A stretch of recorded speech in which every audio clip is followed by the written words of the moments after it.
Hi everyone and welcome back. So for today's video what we're gonna do is we all know who's in the hobby and have a lot of tarantulas, they need a lot of feeders.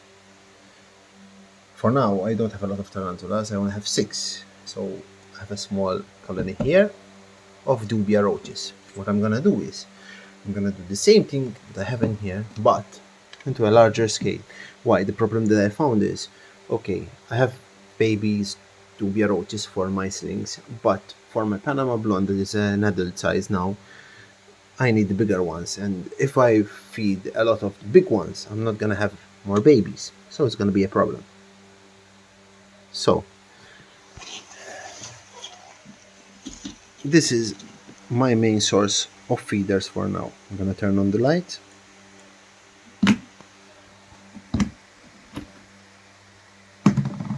It consists of, you can see them here, dubias, the woman dubias. Now there is the orange. When I feed them I have a bit of bark, not bark, but where they can stand, they can do their things. Here we can see a small baby. So mainly this is it. I don't give them any water, I just give them fruits with plenty of water in them, in this case an orange. And I'm gonna do the same thing in here but in the bigger one. Now, as I mentioned earlier, this is gonna be our new container for our friends Dubia. Now, what are the things that you need to look for? So, if you're gonna start and use a container like this for the purpose of having a colony, you always need to remember, you can use any color you want, but black, it's better, so they don't have any lights in it, nothing of sort. Apart from that, another thing that you need to remember is that the inside, it's flat, like here, like this one.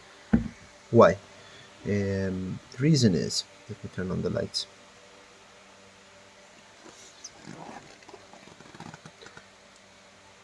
When you have a surface like this, the dubia won't go up.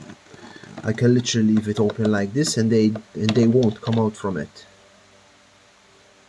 That's the first factor you need to have. But the most important for a colony, so first is you need a black container. Second, you need a heat source. You can use a heat mat. You don't need a lot of heat, but if you have heat, they will breed substantially. And when I mean breeding, they will breed. Third, you need to use a ratio guide. What I mean, if you have, for example, 10 females, you need to have 5 males. Why? If you have more males than females, the male will start to fight each other over the female. Normal thing, you will end up males getting killed and your colony won't thrive.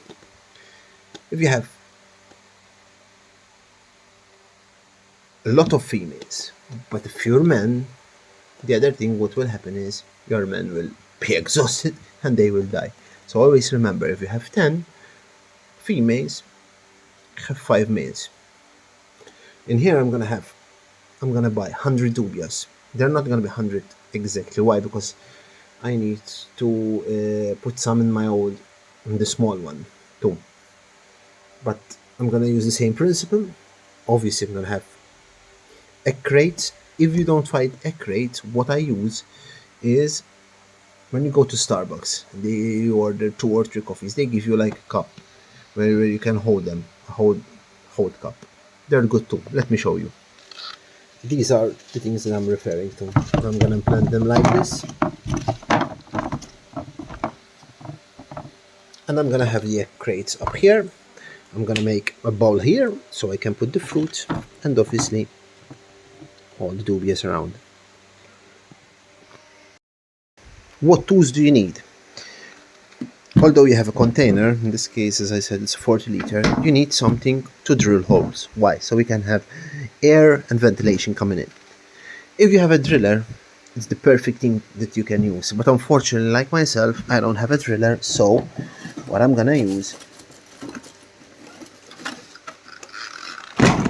is a solder, and I will melt the holes. It's normal solder. You can go to your ironmonger and you buy one. Nothing fancy, so it's an easy build. Sorry. Like for example, the box is €18. This one I already bought it before. I don't have the price here, but it didn't cost a lot, maybe €6. And that's all you need for this build.